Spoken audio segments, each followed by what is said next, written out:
محترم ناظرین، ہمارے دین اسلام کی تاریخ میں ایک ایسی شادی بھی ہوئی ہے جس کا دلہا اور دلہن خود اللہ رب العالمین نے پسند فرمایا، اور دونوں ایسی پاک ہستیوں کی مبارک شادی کا احوال سن کر آپ کا ایمان تازہ اور آپ خوشی سے جھوم اٹھیں گے۔ بسم اللہ الرحمن الرحیم۔ السلام علیکم ورحمۃ اللہ۔ اس پاک ہستی کے رشتے مبارک کے لیے دلہا بننے کی خواہش ہر بڑے صحابی نے کی تھی۔ محترم ناظرین، آپ نے بہت سی شادیاں دیکھی ہوں گی، لیکن ہمارے پیارے حضور اقدس صلی اللہ علیہ وسلم کی لخت جگر پیاری بیٹی حضرت سیدہ فاطمہ زہرا رضی اللہ تعالی عنہا کی شادی کی تقریب سے پیاری کوئی نہ ہوئی نہ ہوگی۔ ایسی شادی جس کے لیے حوروں نے بھی بناؤ سنگار کیا اور فرشتوں نے بھی خوب تیاریاں کی، کیونکہ اس شادی کو اللہ رب العزت نے پسند فرمایا تھا، اور فرشتوں اور ملائکہ کو حکم دیا کہ خوب بن سنور کر شادی میں شرکت اختیار کرو۔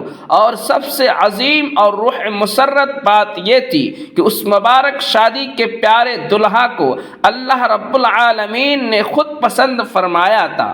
سبحان اللہ! میرے مسلمان بہن بھائیوں، خدا کی قسم دنیا بھر میں ایسی کوئی شادی نہ گزری ہے نہ ہوگی۔ حضرت سیدہ فاطمہ زہرا طاہرہ باقرہ عابدہ زاہدہ جب عہد طفولیت سے سننے بلوغت کو پہنچی تو آپ کا رشتہ لے کر بہت سے جلیل القدر صحابی حضور اقدس صلی اللہ علیہ وسلم کے پاس تشریف لائے، لیکن حضور نے سبھی کو یہی جواب دیا، مجھے اس معاملے میں اللہ پاک کے حکم کا انتظار ہے۔ کچھ ماہ بعد حضرت عبد الرحمن بن عوف اور دیگر کچھ صحابہ نے شیر خدا حضرت علی کرم اللہ وجہہ کو مشورہ دیا کہ اے علی، اب آپ بھی جائے، سب کا انکار ہو چکا ہے، لیکن جو آپ کی نسبت نبی پاک کے ساتھ تھی وہ کسی اور کی نہیں تھی نہ ہوگی۔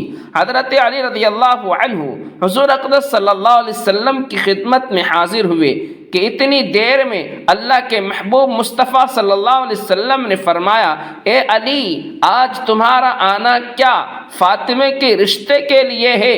تو حضرت علی نظریں جھکا کر فرمایا، جی یا رسول اللہ۔ حضور نے فرمایا کہ مجھے جبرائیل علیہ السلام نے پہلے ہی خبر دے دی ہے کہ رشتہ اللہ رب العالمین نے پسند فرمایا ہے۔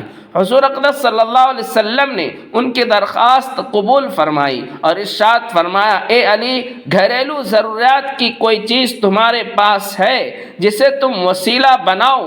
حضرت علی نے فرمایا، میرے پاس ایک تلوار ہے، ایک اونٹ ہے اور ایک زرہ ہے۔ حضور نے فرمایا، تلوار کی تمہیں ضرورت ہے، ہر وقت جہاد کے لیے تیار رہتے ہو، اور اونٹ تمہاری سواری کے لیے ہے، وہ بھی ضروری ہے، میں تیری طرف سے زرہ پر اکتفا کرتا ہوں۔ اور اے علی، تجھے بشارت ہو کہ اللہ تعالیٰ نے تیرا اور فاطمہ کا نکاح آسمان میں باندھ دیا ہے۔ مجھے اللہ کی طرف سے یہ حکم ہوا ہے کہ میں بھی سب کے سامنے تمہارا اور فاطمہ کا نکاح پڑھا دوں۔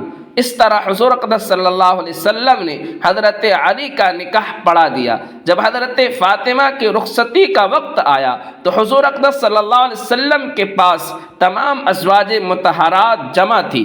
انہوں نے حضور صلی اللہ علیہ وسلم کے ساتھ حسرت آمیز باتیں شروع کر دی۔ حضرت ام سلمہ رضی اللہ تعالی عنہا نے حضرت ختیجہ رضی اللہ تعالی عنہا کا تذکرہ کیا اور فرمانے لگی کہ ختیجہ اگر آج زندہ ہوتی تو فاطمہ کے متعلق ہمیں کوئی پریشانی نہ ہوتی اور ہماری آنکھیں روشن ہوتی۔ یہ سن کر حضور صلی اللہ علیہ وسلم کی آنکھوں میں آنسو آ گئے اور فرمایا، ختیجہ جیسا کوئی بھی نہیں ہے، اس نے اس وقت میری تصدیق کی جب سب نے تکذیب کی، اپنے سارے مال کو مجھ پر خرچ کر دیا، اللہ تعالیٰ کے دین کو قبول کیا، یہاں تک کہ میں نے اس کی زندگی میں ہی اسے جنت کی بشارت دے دی۔ پیغمبر نے ہجرت کے دوسرے سال پہلے ذی الحجہ کے حضرت فاطمہ کو سیدنا علی رضی اللہ تعالی عنہ کے گھر بھیجا۔ اس لیے شادی اور نکاح کے درمیان تقریباً 10 مہینے کا فاصلہ تھا۔ شاید نکاح کا صیغہ جلد پڑھنے کی وجہ یہ تھی کہ دوسرے رشتہ مانگنے والے لوگوں کے لیے جواب واضح ہو جائے اور شادی کی دیر کرنے کی وجہ یہ تھی کہ فاطمہ جسمانی رشد و نما کے لحاظ سے بہتر ہو جائے۔ خاتون جنت کا جہیز آقائے دو عالم صلی اللہ علیہ وسلم کے مالک و مختار حضور صلی اللہ علیہ وسلم نے شہزاد اسلام حضرت بی بی فاطمہ رضی اللہ تعالی عنہا کو جہیز میں جو سامان دیا اس کی تفصیل یہ ہے: ایک کملی یعنی چادر، کھجور کے بان کی ایک چارپائی، چمڑے کا گدا جس میں روئی کی جگہ کھجور کی چھال بھری ہوئی تھی، ایک چاگل، ایک مشک، 2 چکیاں، 2 مٹی کے گھڑے۔ حضرت علی اور حضرت ام ایمن کے ساتھ حضور اقدس صلی اللہ علیہ وسلم کی خدمت میں حاضر ہوئے۔ حضرت علی فرماتے ہیں کہ حضور نے مجھ سے پوچھا، کیا تم زوجہ کے ساتھ رہنا چاہتے ہو؟ میں نے عرض کی، جی یا رسول اللہ۔ آپ صلی اللہ علیہ وسلم نے ارشاد فرمایا، بڑی محبت و عزت سے انشاءاللہ آج رات سے تم اپنی زوجہ کے ساتھ رہا کرو گے۔ رخصتی کی رات حضور اقدس صلی اللہ علیہ وسلم نے اپنی لخت جگر کو ایک نیا جوڑا عطا فرمایا۔ حضرت سیدنا علی المرتضیٰ حضرت سیدنا فاطمہ سے محبت بھری گفتگو کرنے لگے، یہاں تک کہ جب رات کا اندھیرا چھا گیا تو وہ رونے لگی۔ حضرت علی نے پوچھا، اے تمام عورتوں کی سردار، کیا آپ خوش نہیں ہیں کہ میں آپ کا شوہر ہوں اور آپ میری بیوی ہے؟ کہنے لگی، میں کیوں راضی نہ ہوں؟ آپ تو میری رضا بلکہ اس سے بھی بڑھ کر ہے۔ میں تو اپنی اس حالت و معاملے کی متعلق سوچ رہی ہوں کہ جب میری عمر بیت جائے گی اور مجھے قبر میں داخل کر دیا جائے گا، آج میرا عزت و فخر کے بستر ہے، میں داخل ہونا کل قبر میں داخل ہونے کی مانند ہے۔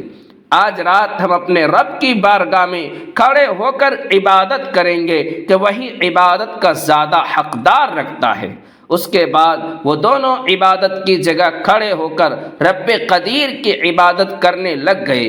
اسی لمحے ایک بوڑھی عورت نے صدا دی، ایک جوڑے کا سوال کرتی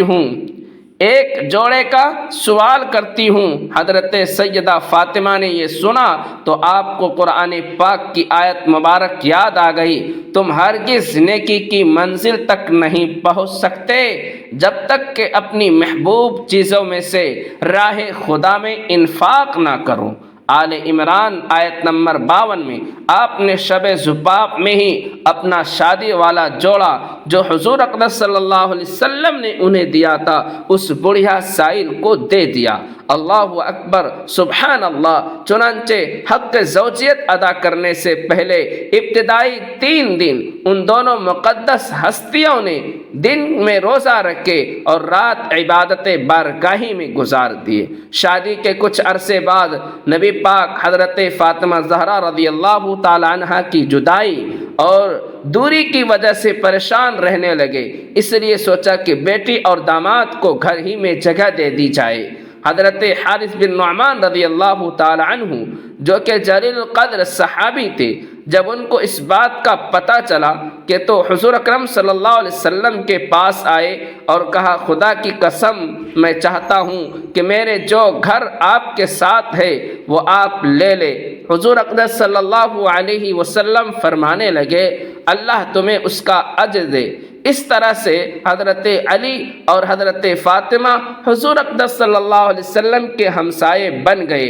ہم اللہ رب العزت سے دعا گو ہیں ان پاک ہستیوں کی زندگی مبارک کو دیکھ کر ان کے بتائے ہوئے راستوں پر چلنے کی توفیق عطا فرمائے، اور اللہ رب العزت ہم تمام مسلمانوں کو اپنے حفظ و امان میں رکھے، آمین۔ دوستو، چینل کو ضرور سبسکرائب کیجیے گا۔ خدا حافظ۔